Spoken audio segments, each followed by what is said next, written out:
Hello.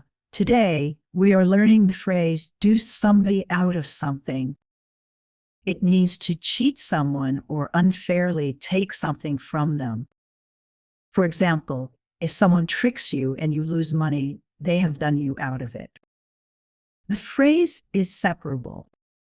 You can say, they did her out of her money, or she was done out of her prize. Use it when talking about unfair treatment or cheating.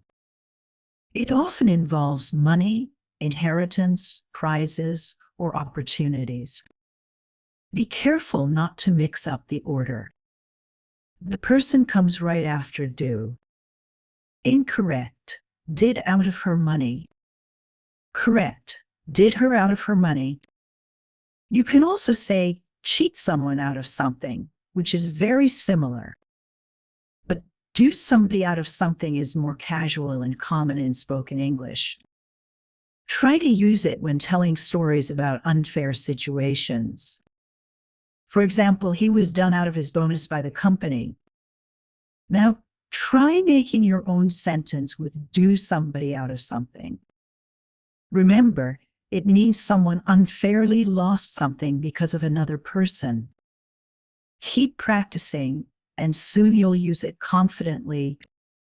Thanks for watching.